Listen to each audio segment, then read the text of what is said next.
But poor old Gina. Well, good evening, everybody, and welcome to another Bible discussion. I hope that we're going to have a really good conversation this evening as we're going to be looking at the book of Genesis and thinking about exactly what beginning is it.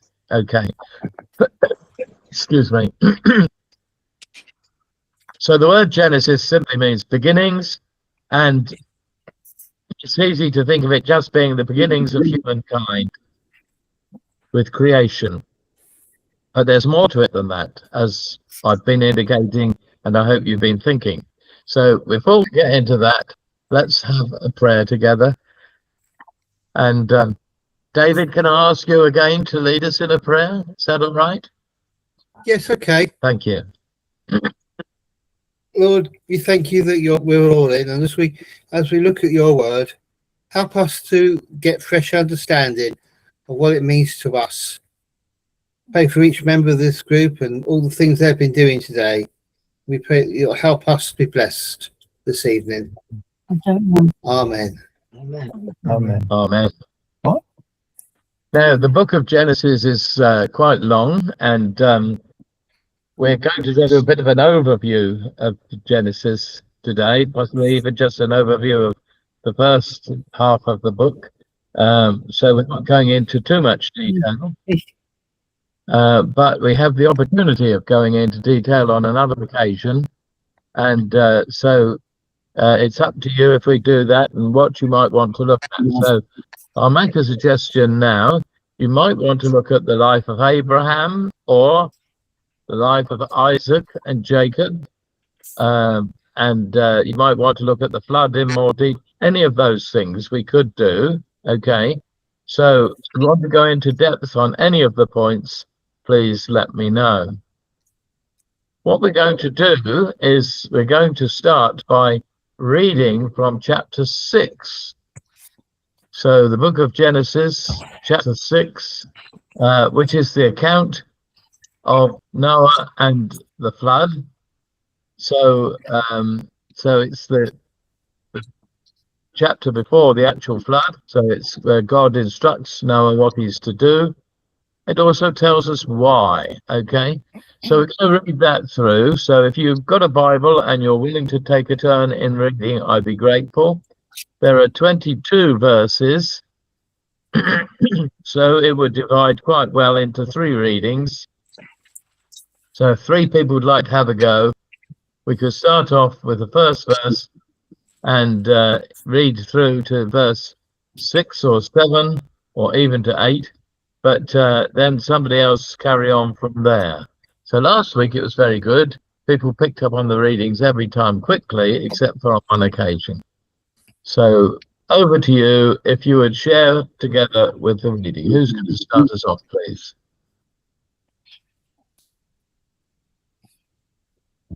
What was it? Chapter 6, what? Just verse 1 to 8, yeah. Yeah, that'll be fine. When the human race began, I'm reading from the Message. When the human race began to increase, with more and more daughters being born, the sons of God noticed that the daughters of men were beautiful. They looked them over and picked out wives for themselves. Honestly. Then God said, I'm not going to breathe life into men and women endlessly. Eventually, they're going to die. From now on, they can expect a lifespan of 120 years. This was back in the days, and also later, when there were giants in the land. The giants came from the union of the sons of God and the daughters of men. These were the mighty men of ancient lore, famous ones. God saw that human evil was out of control. People thought evil, imagined evil, evil from morning to night. God was sorry that he had made the human race in the first place. It broke his heart. God said, I'll get rid of my ruined creation, make a clean sweep. People, animals, snakes and bugs, birds, the works. I'm sorry I made them. But Noah was different. God liked what he saw in Noah.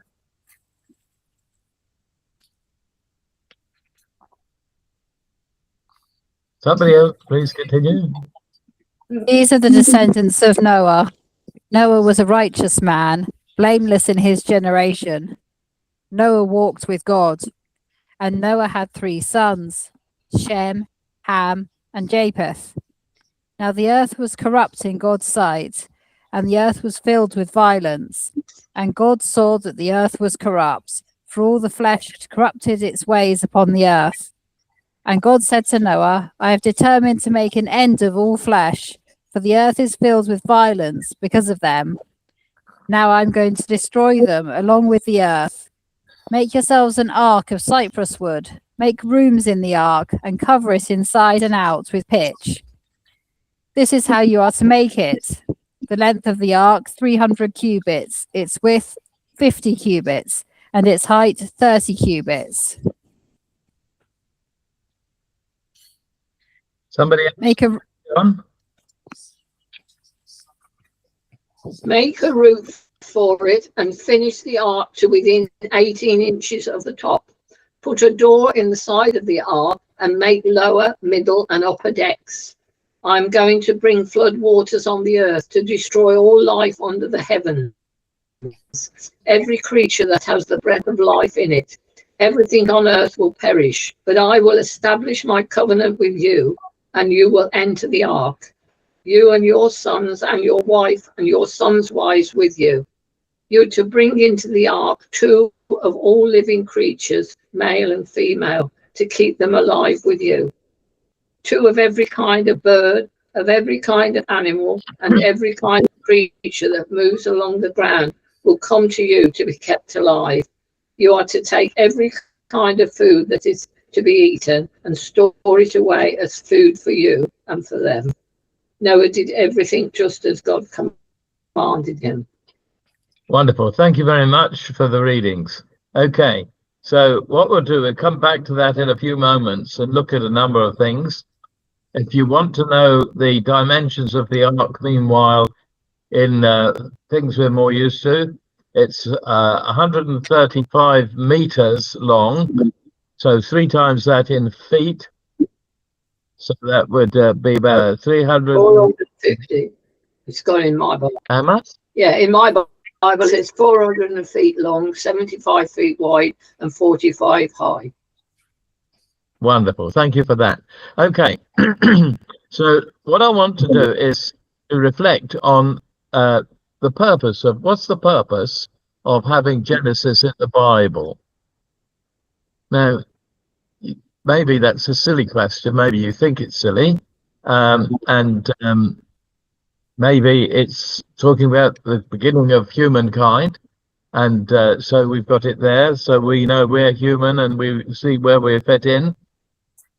But is that all there is about it? Anybody want to suggest what it might have meant to Jewish people, why it's in their Bible? So it's in the Hebrew Bible, in the Hebrew scriptures, which we have as the Old Testament.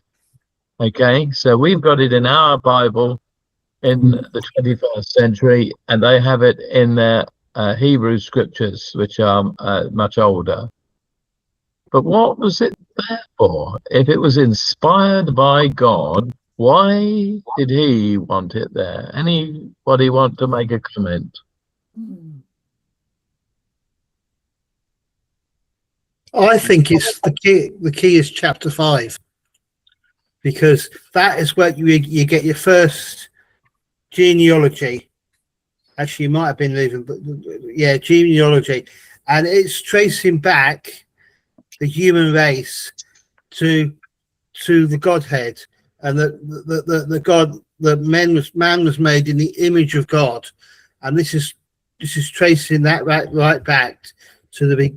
So chapter 5 is headed in the NIV that I've got, from Adam to Noah. So Noah is the first stop in an Odyssey, where you start off with a perfect human, and then they fall, and then Cain introduces murder into it.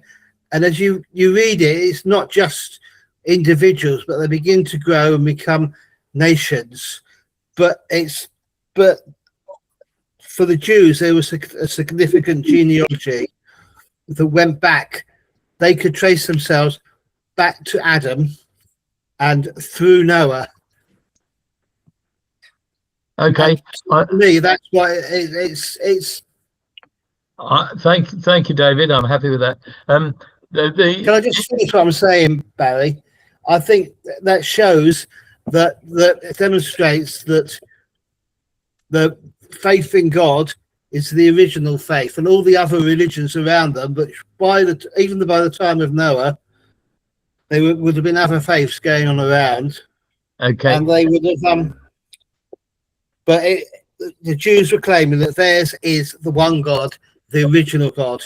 It's not to sort of deceive us like all the rest.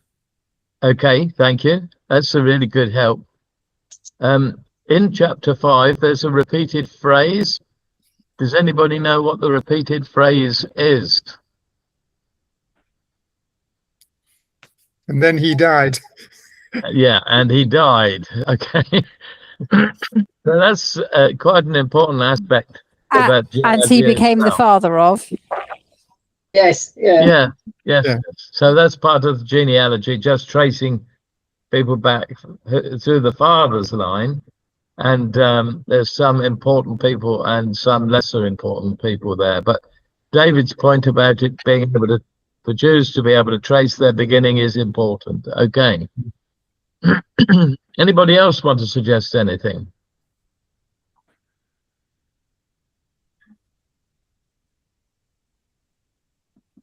So the bit about "and he died" is to emphasize mortality, isn't it? Mm.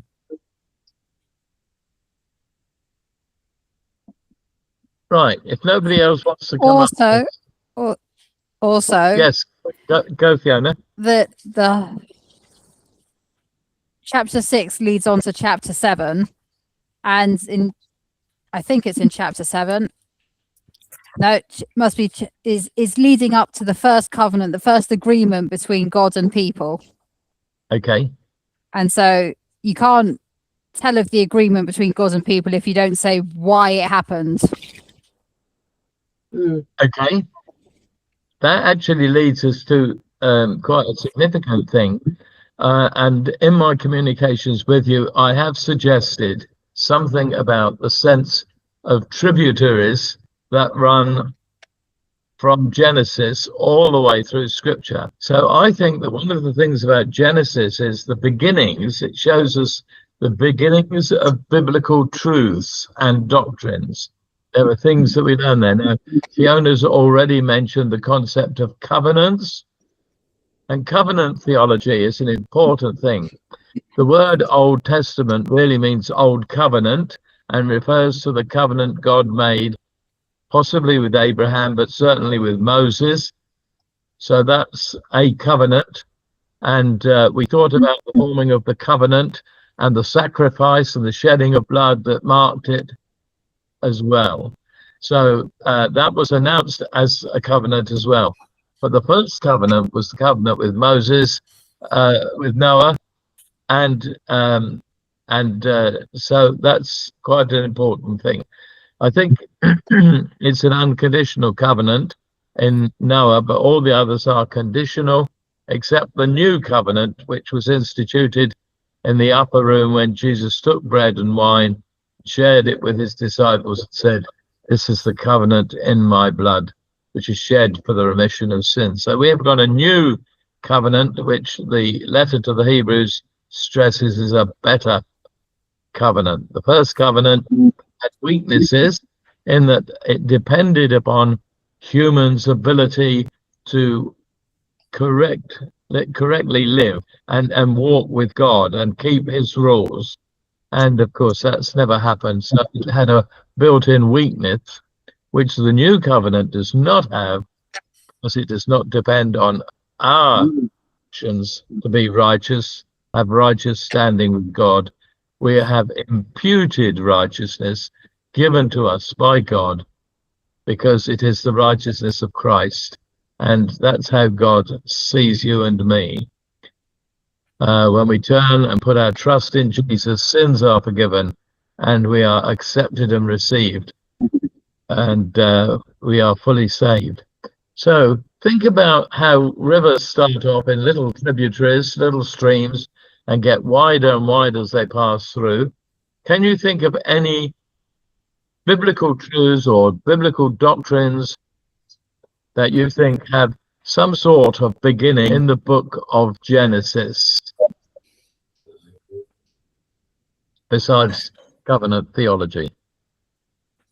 He's the creator.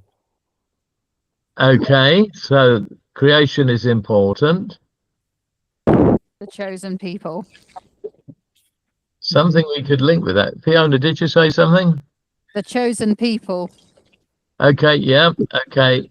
Chosen people is important. So actually, the doctrine of election is also important, and then the church is important. Okay, so all of those things have their beginnings in Genesis.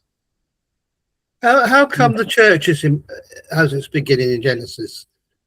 Well, if you I'm going to challenge you on understand, that. if you understand the church as God's covenant people, you can think of it that way, David. If you Yeah. think of it as God's elect, which is how one of the apostles addresses a church, God's chosen people.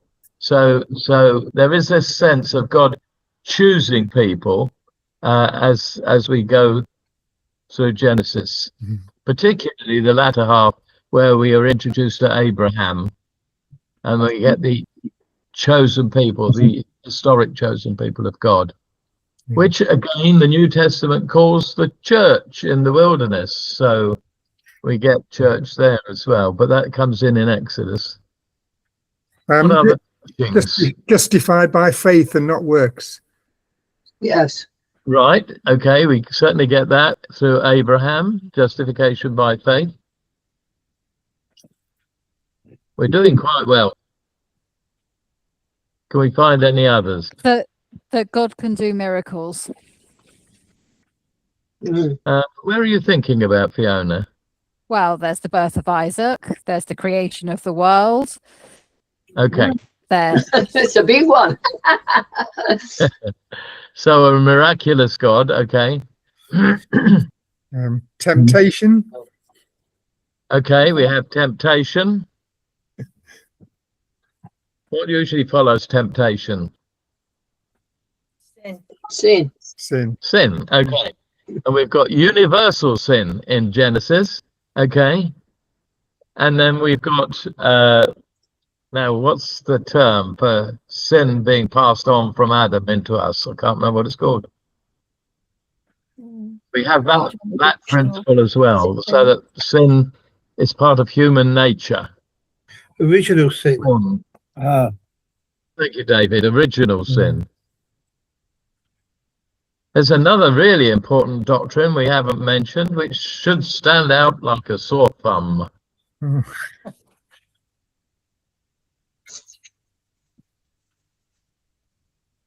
It's so obvious that we haven't mentioned it. Nobody going to come up with it. What? What about salvation? Oh. Okay, so we have salvation as well. So all of these vital spiritual doctrines, biblical theology, trace it all the way back to the book of Genesis. So it's the beginning of quite a lot of important truths that then gets expanded and developed.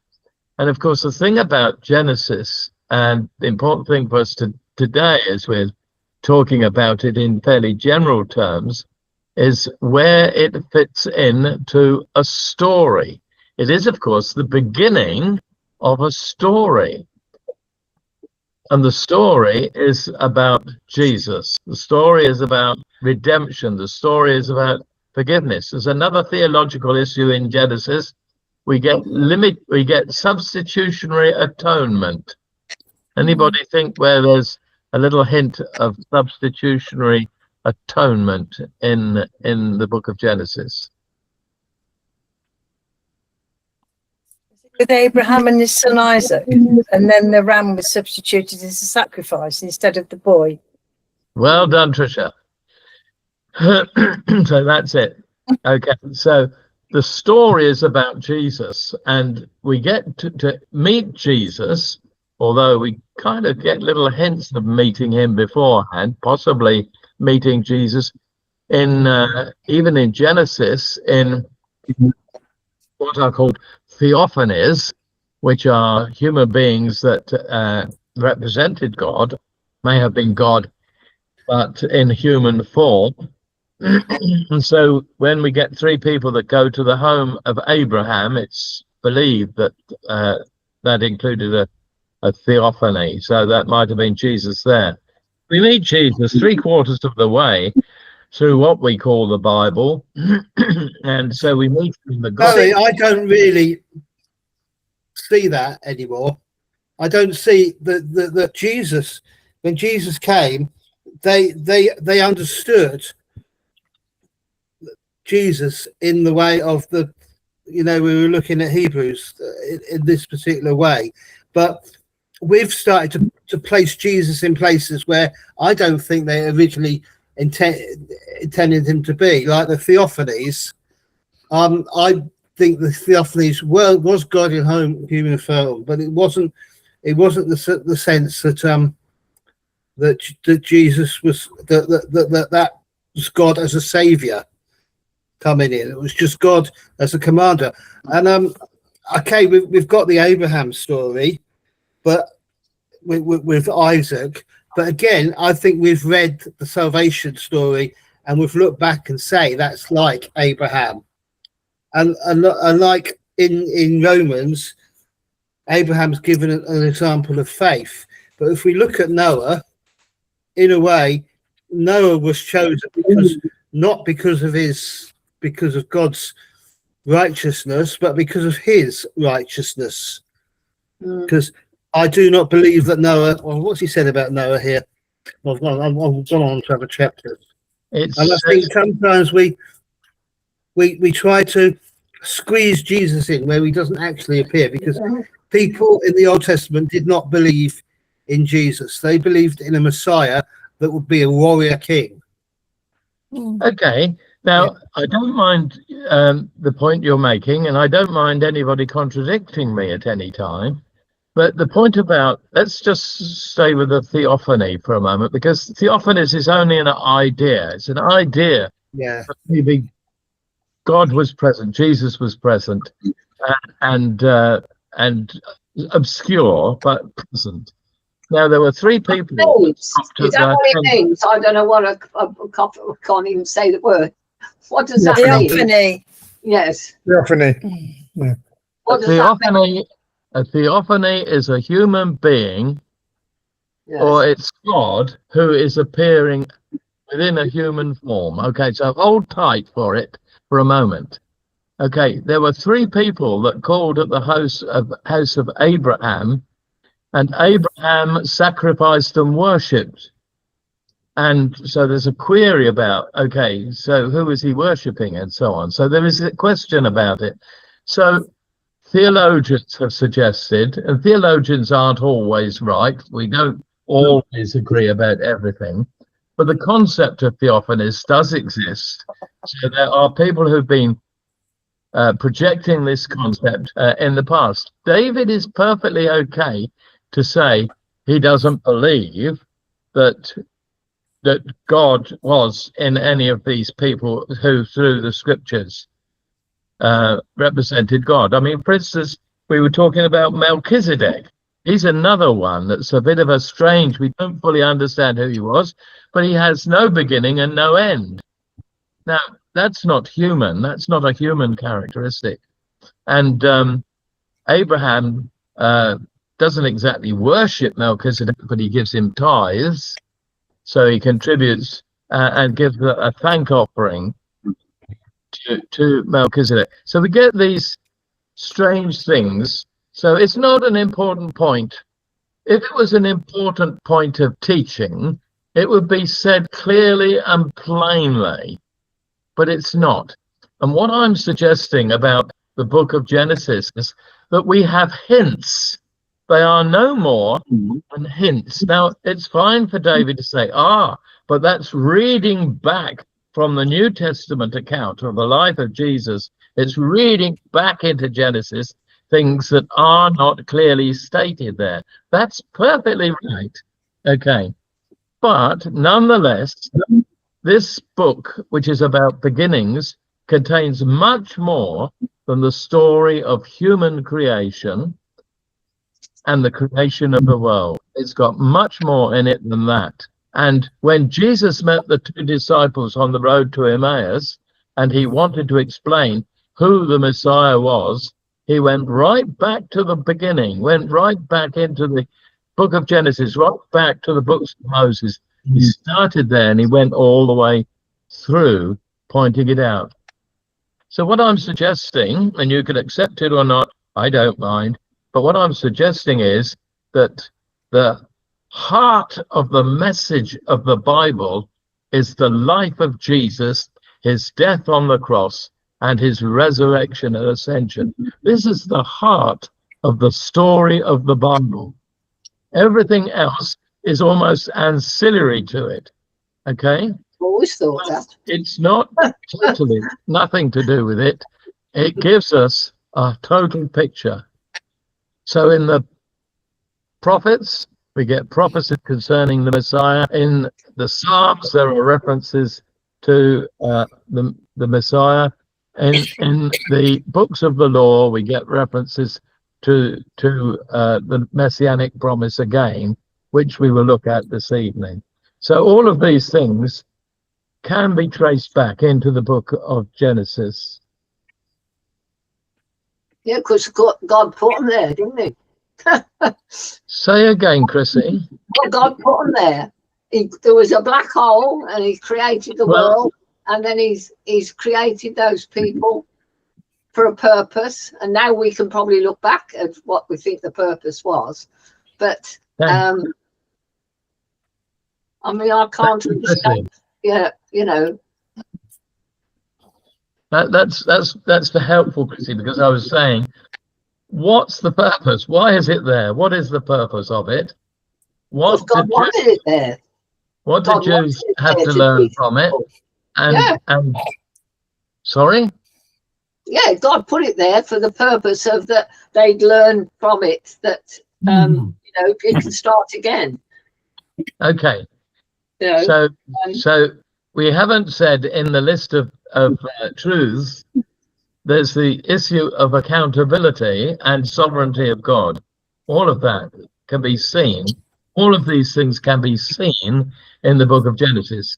If, like David, you decide that, I think I'm saying right, David, you're saying that they don't necessarily, they're not necessarily there as pointers, as hints, then that's okay. But I would say there are things that are quite clear and plain, as we'll think about tonight.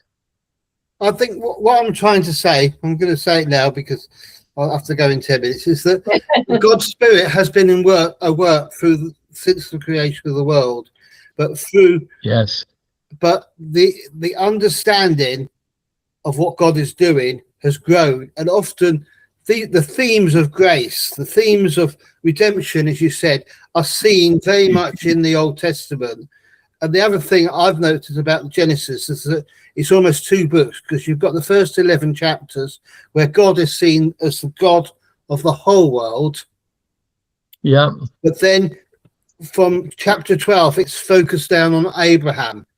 But there are still other people like Melchizedek that are still worshipping the big God.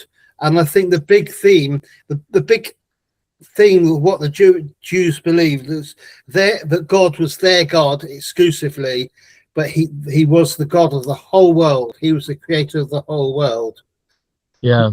And when you start to look at particularly the genealogies, you see all the other nations, as well as the Jewish nations, appearing and coming out of this one seed of Adam and Eve and the family. And that's what they believe, that everybody was ascended from Adam and Eve, the first, and they were made in the image of God. And that image of God has passed through the whole of creation. But then God chose the nation of Israel to be an example of how we of what what God was like, the good news. I'm trying to avoid the word gospel, but you know what I mean. Yes. The nation of Israel was chosen to show people what it was like to be in the kingdom of God, the faithfulness of God. Yeah. I'm now starting to use New Testament phrases, so these first 11 chapters say that God is the one is in charge of all the world.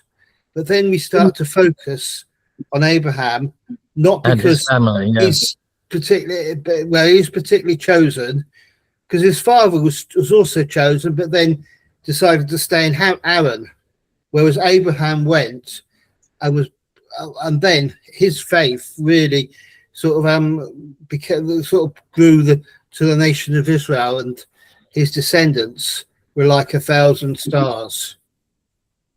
Or even 1,000 Okay. stars. Yeah.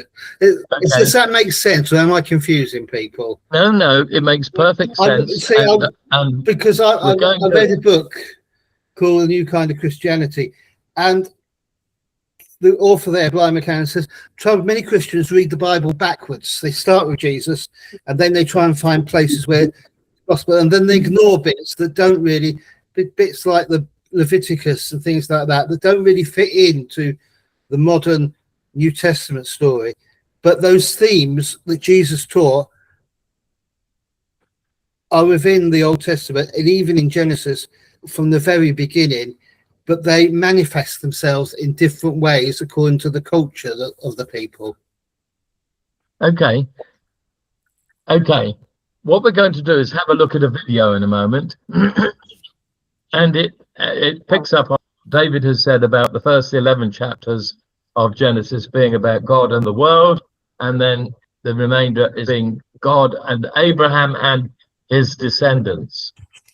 And so the issue that I think that David probably does believe, and I certainly believe, is that God isn't confused. He's not just drifting and going with the times, but he's got a plan and a purpose that he's been working on from the beginning of creation.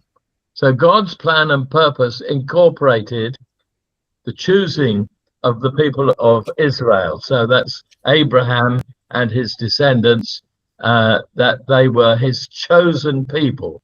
And he gave a covenant. He had a covenant for them. Covenant which they had an inability to keep, and so it became worthless. So God gave a new covenant that was set entirely in the heart of God. The price was paid by Jesus on the cross.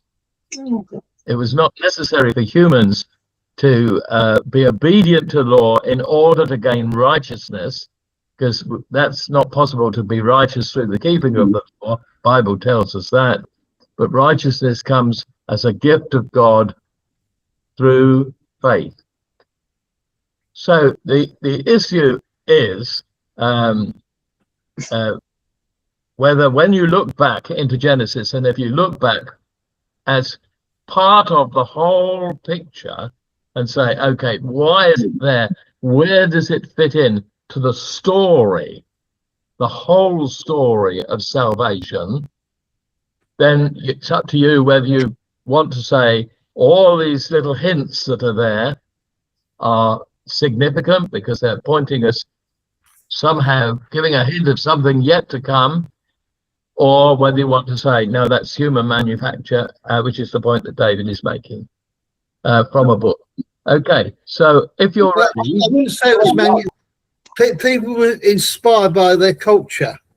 Through their culture, they had an experience of God, and that led them to be inspired. This is the message of God to our culture to now, but there is a eternal message throughout it all, eternal themes.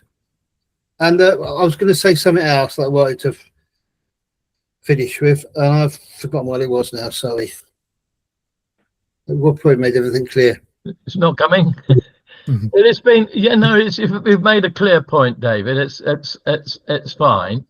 And yeah, the issue that I want us to think about is, why do you think Genesis is there? What is it that we're meant to learn from it. God put it there. I'm sorry, but that's all it means to me. Is God put it? What? Say again, Chrissy.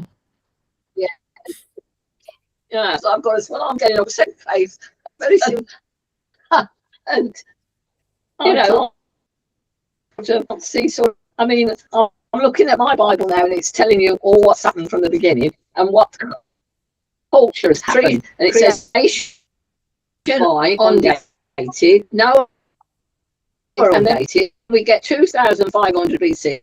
The Egyptians discover papyrus and ink and start to learn to write. So all the time the culture is changing and improving, and sort of, and then the Egyptians, and then the chieftains, and the horses are domesticated, and then Abraham is born in 2166, and God planned that. So God has planned all this. Okay. So, you know, all right, he's given us these hints, but probably not at the time when we're looking back. So when I put it all out like that, you know, well, God was there, wasn't he? And he's still there. And he made the world. He created it, and then he influenced Noah and sort of thing. So, and because we've got all these stories, we're now looking back and saying, you know, we're saying that God did that. There wasn't anybody else that's doing it. He's completely in control, isn't he? And it's not till later on that he gives his son down because we made a mess, that he's given his son. And that's where you get your faith from, you know, or, you know, sort of thing. Okay. I suppose that the significant thing, Chrissy, is whether we think of the Bible as a whole story, or whether we think of it as 66 separate stories, most of which has got nothing to do with the rest. If you think about it as being part of a whole story that has God at its heart, a sovereign creator God, who when he started knew what he was doing. Okay. He must have. And then that's fine. Let's have a look at the video. David, if you go, can I thank you for your contribution this evening? Okay. Yes. All right, what's the time? Yeah, I think I do need to go. Okay. Okay. So having disrupted everything, I'm going to go. No, you haven't. No, it was really interesting. Good. Okay, bye there. Okay. Bye. Right. Bye, darling. Bye, Dave. Bye, David. Right. Hopefully you will get a decent picture. Okay. If it's not large enough or not loud enough, will you shout and let me know? I'll stop part way through and just check anyway. Right. This is called the Bible Project, and there are a number of videos online, and someone commented about this to me the other day, that it said it's black and white and not in color, and then they said also he talks very quickly, which he does. And hopefully this is 7 minutes. Okay, just 7 minutes. It's not long.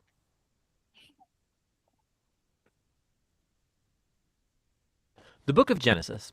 In the first video, we saw how chapters 1 through 11 set up the basic storyline of the Bible. Sorry, I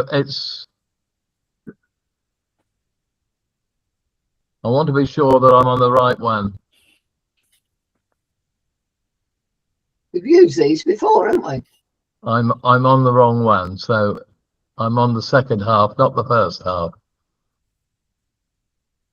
Just bear with me, please.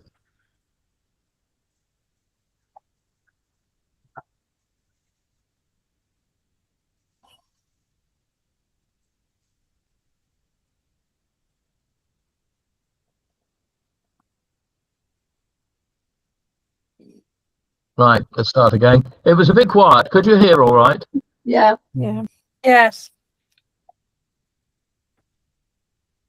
The Book of Genesis. It's the first book of the Bible, and its storyline divides into two main parts. There's chapters 1 through 11, which tell the story of God and the whole world. And then there's chapters 12 through 50, which zoom in and tell the story of God and just one man, Abraham, and then his family.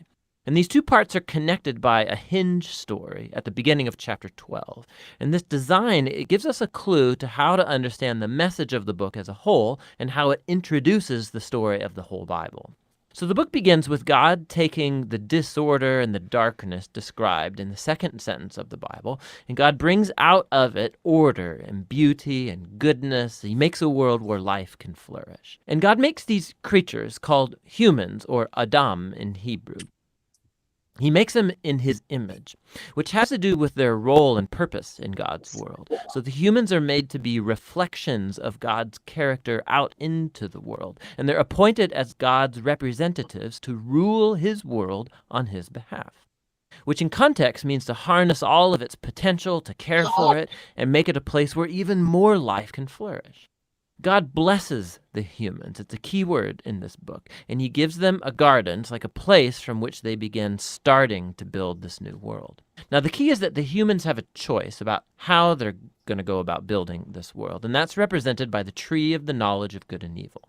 Up till now, God has provided and defined what is good and what is not good. But now God is giving the humans the dignity and the freedom of a choice. Are they going to trust God's definition of good and evil, or are they going to seize autonomy and define good and evil for themselves? And the stakes are really high.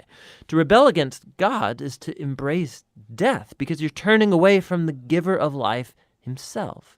This is represented by the tree of life. And so in chapter 3, a mysterious figure, a snake, enters into the story. The snake's given no introduction other than it's a creature that God made. And it becomes clear that it's a creature in rebellion against God, and it wants to lead the humans into rebellion and their death. The snake tells a different story about the tree and the choice. It says that seizing the knowledge of good and evil are not going to bring death, that it's actually the way to life and becoming like God themselves. Now, the irony of this is tragic because we know the humans, they're already like God. They were made to reflect God's image. But instead of trusting God, the humans seize autonomy, they take the knowledge of good and evil for themselves, and in an instant, the whole story spirals out of control. The first casualty is human relationships. The man and the woman, they suddenly realize how vulnerable they are. Now, they can't even trust each other. And so they make clothes and they hide their bodies from one another. The second casualty is that intimacy between God and the humans is lost. So they go and run and hide from God, and then when God finds them, they start this game of blame shifting about who rebelled first. Now, right here, the story stops, and there's a series of short poems where God declares to the snake and then to the humans the tragic consequences of their actions. God first tells the snake that despite its apparent victory, it is destined for defeat, to eat dust. God promises that one day a seed or a descendant will come from the woman who's going to deliver a lethal strike to the snake's head, which sounds like great news, but this victory is going to come with a cost because the snake too will deliver a lethal strike to the descendant's heel as it's being crushed. It's a very mysterious promise of this wounded victor. But in the flow of the story so far, you see this is an act of God's grace. The humans, they've just rebelled, and what does God do? He promises to rescue them. But this doesn't erase the consequences of the humans' decision. So God informs them that now every aspect of their life together, at home and out in the field, it's going to be fraught with grief and pain because of the rebellion, all leading to their death. From here, the story then spirals downward. Chapters 3 through 11, they trace the widening ripple effect of the rebellion and of human relationships fracturing at every level. So there's a story about two brothers, Cain and Abel. Cain's so jealous of his brother that he wants to murder him. And God warns him not to give in to the temptation, but he does anyway. He murders him in the field. So Cain then goes on to build a city where violence and oppression reign. And this is all epitomized in the story of Lamech. He's the first man in the Bible to have more than one wife. He's accumulating them like property. And then he goes on to sing a short song about how he's more violent and vengeful than Cain ever was.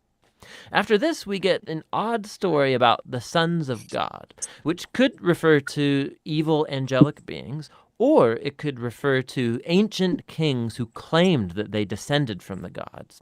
And like Lamech, they acquire as many wives as they wanted, and they produce the Nephilim, these great warriors of old. Whichever view is right, the point is that humans are building kingdoms that fill God's world with violence and even more corruption. In response, we're told that God is broken with grief. Humanity is ruining his good world, and they're ruining each other. And so out of a passion to protect the goodness of his world, he washes it clean of humanity's evil with a great flood.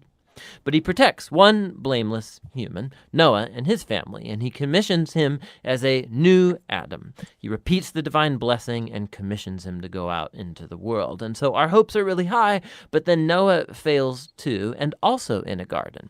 He goes and he plants a vineyard, and he gets drunk out of his mind. And then one of his sons, Ham, does something shameful to his father in the tent. And so here we have our new Adam, naked and ashamed, just like the first, and the downward spiral begins again. It all leads to the foundation of the city of Babylon. The people of ancient Mesopotamia, they come together around this new technology they have, the brick.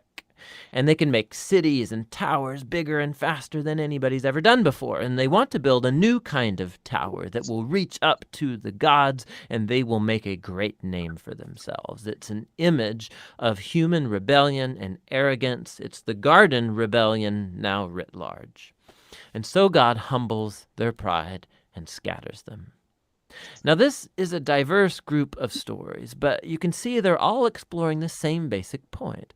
God keeps giving humans the chance to do the right thing with his world, and humans keep ruining it.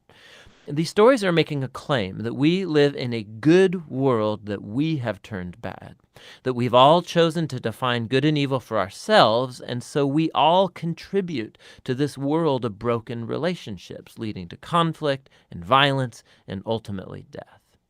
But there's hope. God promised that one day a descendant would come, the wounded victor who will defeat evil at its source. And so despite humanity's evil, God is determined to bless and rescue his world. And so the big question, of course, is what is God going to do? And the next story, The Hinge, offers the answer. But for now, that's what Genesis 1 through 11 is all about.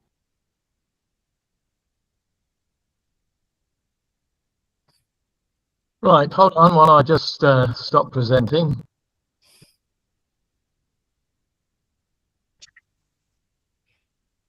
Okay, so I hope that was helpful. It's quite clever the way they illustrate what they're teaching by doing the drawings, and hopefully that keeps your focus, because I know some have difficulty staying focused and tend to want to drop off to sleep.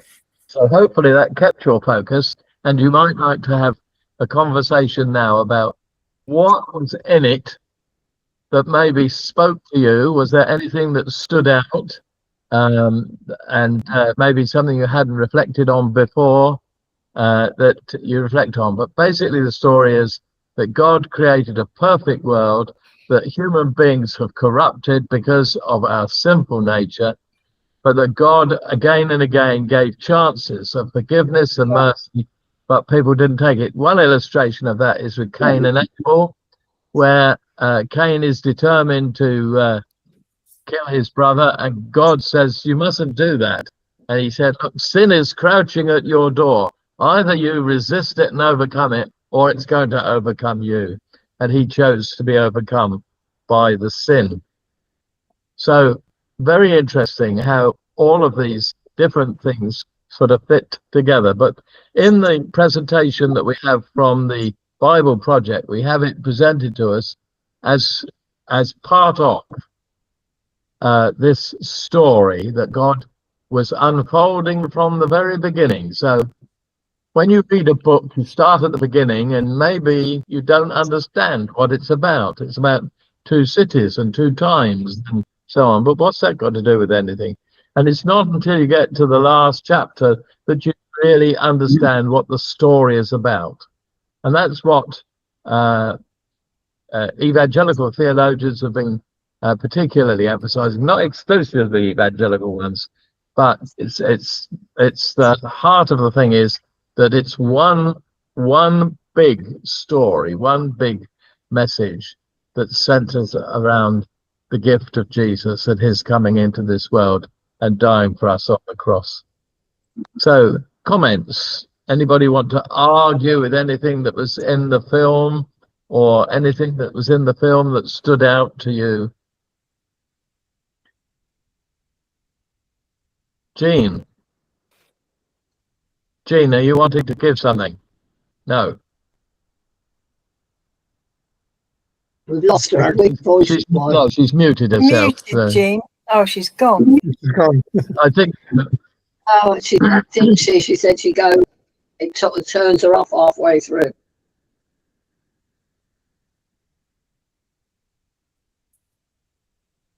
It happens every week, bless her. Mm. Yeah, she's getting fed up with it, actually. She was all right on the old platform, but not this one. Yeah. I don't think the platform really makes a difference. Oh, I see. In actual fact, we've said that the pictures and the sound are better with Meet than they were with Zoom, but there isn't much difference. Mm. The problem relates to what we're using, the computer, the tablet or laptop that we're using, and the internet connection we have. That's where the problems lie. Mm. Anybody want to comment about the film? You can say you hated it if you like. I don't mind what you say. I'd rather you said something and we had a conversation. What I thought was interesting was from the very beginning, our relationship with God and now Jesus, as I understand it, and I'm becoming to understand, our faith is blessed by God when we're obedient to him, and things move along between us very smoothly and openly. And Jesus showed that, even though he had severe doubts in the Garden of Gethsemane, yet he said, your will, not mine, and showed complete obedience.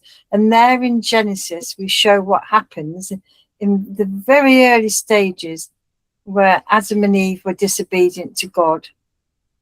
Because people focus on the fact that, always seem to focus on the fact that Eve misled Adam. He had free will. He could have said, no, I don't want to eat the fruit of that tree. God said no. Could have been obedient to him. But it wasn't so much a temptation with Eve. Satan said, you will know as much as God. She wanted to be like God. She couldn't be obedient to him and not eat the fruit because she wanted to know as much as him and almost challenge him. So she was completely disobedient to what he had asked them to do. And from then on, we see what happened as a result. Okay. Couple of things out of what you said. First, on the issue of obedience. Now, obedience to God's purposes is important. And verse 22 of the chapter that we read finished with these words: Noah did everything as God commanded him. It also contains a record that Noah was living in a good relationship with God. Now, that's quite important. I can't at the moment just remember where it is, but I think in the chapter mention it there somewhere. But it does mention in the book of Genesis several times where it talks about people who were living pleasing to God.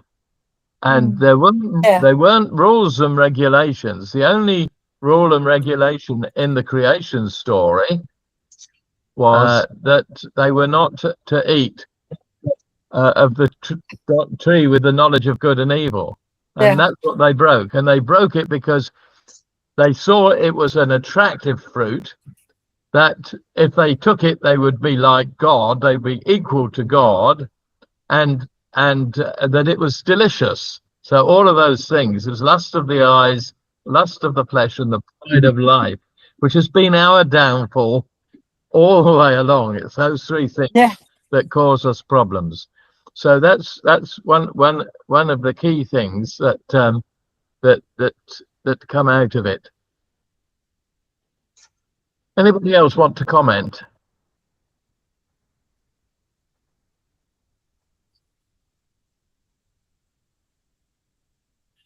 It's in the Good News they put in chapter 6, they put verses 9 and 10 together, and they talk about the family of Noah, and then they say he lived in fellowship with God. So they're not, it doesn't say what he did or what he didn't do, but they say that he was in fellowship with God. I thought that's interesting, isn't it? They didn't say that he did lots of good things or that he didn't do lots of evil things. They said he was in fellowship with God. I think that's very interesting. But then it goes on to say, but everyone else was evil in God's sight. Yeah. And I thought, you know, that's the thing that has to come first is the fellowship with God, isn't it? Yes. And I Yeah. thought, In the NIV, Dot, it says he walked faithfully with God. Same thing. Just to see what was God in man. The boat as well, didn't he? Noah had the faith to build the boat because he was so close to God and doing what God said to do. In the previous chapter, where we noted it kept saying, and he died, and he died, and he died, only one person that's in that list didn't die. That was Enoch, because he walked with God, and God took him. So he went to be with God. So that's, again, an interesting reflection on people who choose to walk faithfully. But it's a choice. yes. I don't know. Yeah, I think just God knows everything, and it's for a purpose. Yes. Yeah. I'm following along here because it's marvellous. This little thing tells you all what's developed. In the 68 AD, it says Romans destroy a Jewish religious commune at Duran. Before the Duran community is captured, they hide the library of Bible manuscripts in a cave by the Dead Sea, and it's discovered in 1948. So God is in charge of all of that, taking care of that, and then enabling people to find it all those years later. Because I can remember when they found, well, I couldn't remember because I was only born in 1947, but I've heard people talking about it afterwards and saying it brought a lot of people to faith because, you know, they sort of realised that was all going on beforehand. So, you know, I just see God as in charge of the whole thing, and whether we follow him or not, you know, there's consequences and everything. Yes. We could say he has the first word and he'll have the last. Yes, certainly will. So that's great. Can I come back on what Tricia said? Because she used the story of Jesus in Gethsemane to illustrate the point she was saying. And she reminded us that Jesus said, not my will, but yours be done. Yeah. So he chose to be obedient. But what was he being obedient to? Death on a cross. Death on a cross. Okay, but why was that necessary? Why was that not part of the plan that God had indicated when he said to the snake, he said, you will bruise his heel, he will bruise your head. So he's given a death blow, but he bruises. So the Savior is a wounded Savior. So that's pointing, I believe, points to the cross. I believe that is possibly the first indication we get of the messianic salvation plan. It goes right back to the beginning when God said to Satan, to the snake, that he was going to suffer a death blow eventually, and one of Eve's descendants was going to be the one who would do it. Not God from heaven, but God born in Bethlehem. Yeah. He conquered sin on the cross. And that was indicated, as you say, in the very first chapters of Genesis. Yes. But it's God's son born in Bethlehem, isn't it? Yes. Yeah. Yes. It's difficult because, you know, because the world is so corrupt, and that's the new creation, isn't it? That's what we all believe and know now. Yes. But of course, with have it Jesus, then, would they? he's, You know, Jesus is both fully God and fully human. So he had to be fully human or he couldn't die. He had to be fully divine so that he could conquer death. Yeah. Any other comments? Does anybody not like the video? oh, that was fine. Okay. Part 2 takes us to the second half of the book of Genesis, to the story of Abraham. So David was talking about how the book divides into two, and that's what we're picking up. We're going to be looking at the second half, which is how God reveals his plan of salvation through Abraham, through the Jews, through all of that, so that we have, for us, the great lesson of Abraham is salvation by faith. That's the great lesson for Christian doctrine, salvation by faith. So that's important. So we're going to go back to Genesis next week, God willing, and watch the video. It lasts much the same time, so it's about 8 minutes at the most, and it will cover the second half, and we can talk about it then. And we'll start by discussing one of the chapters and anything that we can gain out of that as well. So we'll do that as well. So plenty of discussion, but also, I hope, a helpful video to watch. Yes. Okay, just to remind you that the name of the videos is, if you want to look, they're called Bible Project.